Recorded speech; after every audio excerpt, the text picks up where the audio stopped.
اعوذ باللہ من الشیطان الرجیم بسم اللہ الرحمن الرحیم۔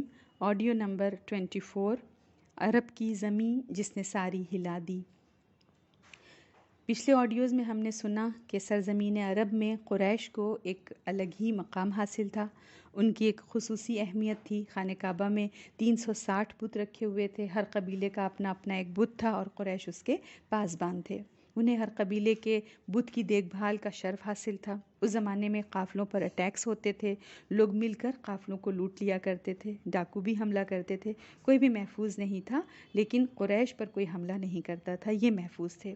ان کو اکنامک تقدس حاصل تھا، حفاظت حاصل تھی، عزت حاصل تھی، اور مختلف قبیلوں سے لوگ آتے تھے، اپنے اپنے بتوں کے سامنے نظر نیازیں پیش کرتے تھے، تو بہت کچھ مال سمٹا کر ان کے پاس آ رہا تھا، یعنی زبردست معاش کا نظام بھی موجود تھا۔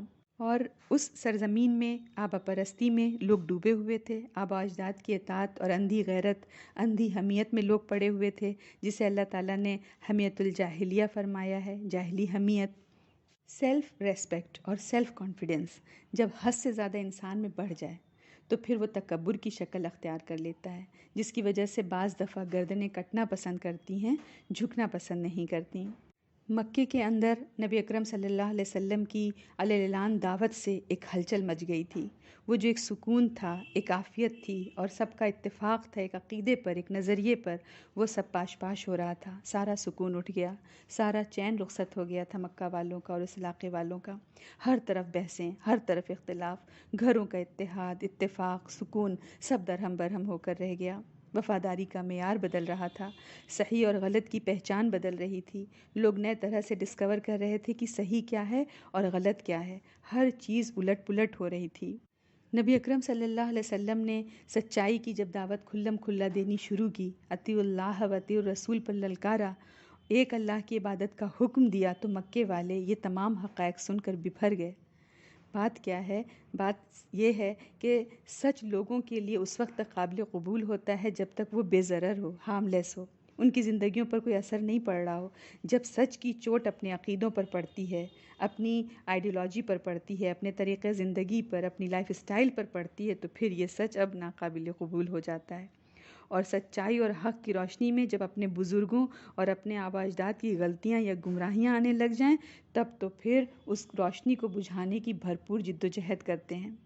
نبی اکرم صلی اللہ علیہ وسلم رفاع عامہ کے کام کیے جاتے، آپ صلی اللہ علیہ وسلم بھوکوں کو کھانا کھلائے جاتے، آپ صلی اللہ علیہ وسلم لوگوں کے دکھ درد دور کیے جاتے، آپ غربت کو دور کرنے کی کوشش کرتے، آپ سارے گلی کوچے کو صاف ستھرا کروا دیتے، لوگوں کے لباس صاف ستھرے ہو جاتے۔ مکے والے تو آپ کو اور سر پر بٹھا لیتے جتنا کہ پہلے بٹھا رہے تھے، لیکن جب آپ صلی اللہ علیہ وسلم نے ان کے عقائد کے بارے میں بات کی کہ تم شرک مت کرو، وہ آپ سے باہر ہو گئے۔ تو ہم یہ دیکھیں، یہ بات سمجھیں کہ نبی اکرم صلی اللہ علیہ وسلم سے زیادہ خوبصورت اور بے داغ کردار کسی کا ہو سکتا ہے؟ نہیں ہو سکتا، کسی بھی داعی کا، کسی بھی مبلغ کا۔ آپ کی باتوں سے زیادہ سچائی کسی کی بات میں ہو سکتی ہے؟ نہیں ہو سکتی۔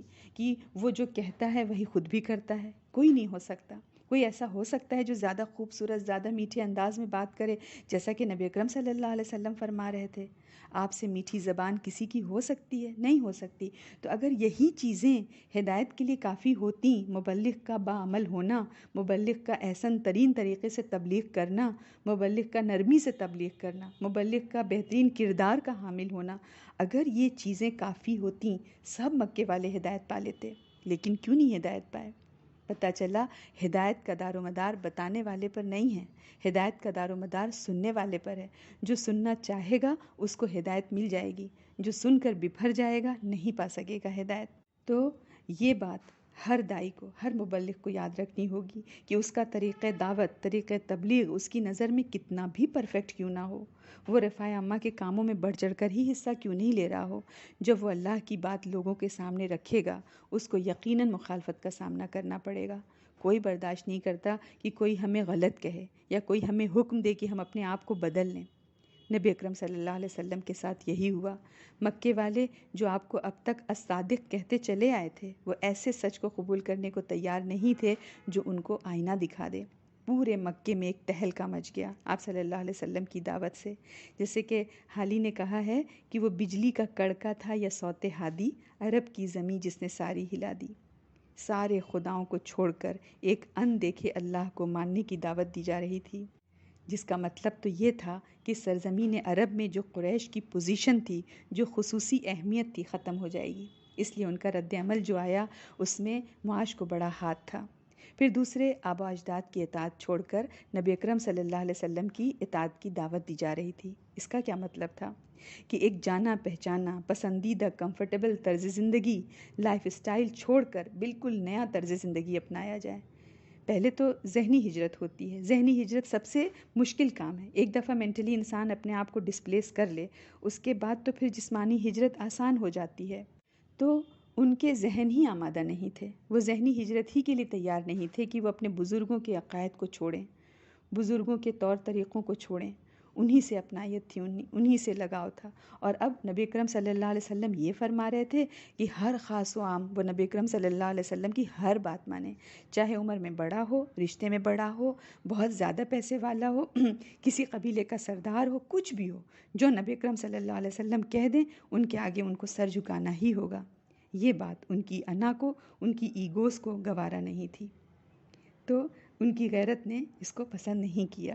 اور ساتھ ہی ساتھ دوسری طرف نبی اکرم صلی اللہ علیہ وسلم کی پر اثر دعوت اور قرآن کا دل موہ لینے والا انداز لوگوں کے دلوں کو بھی پگھلا رہا تھا۔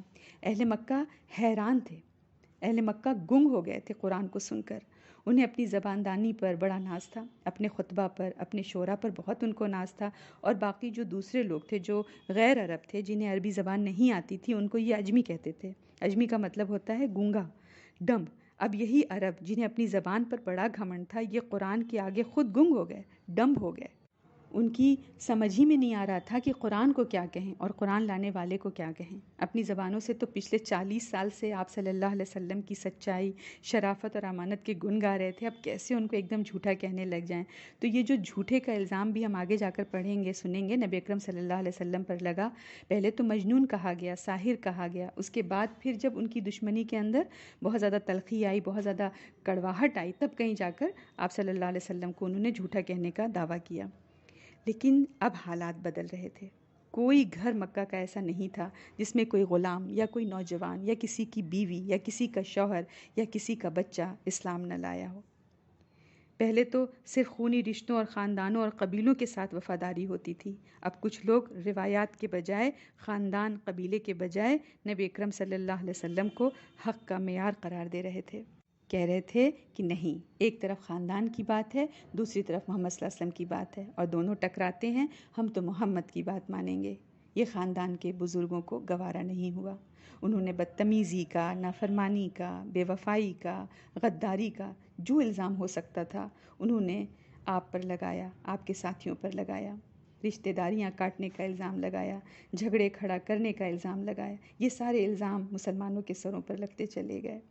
والسلام علیکم ورحمۃ اللہ وبرکاتہ۔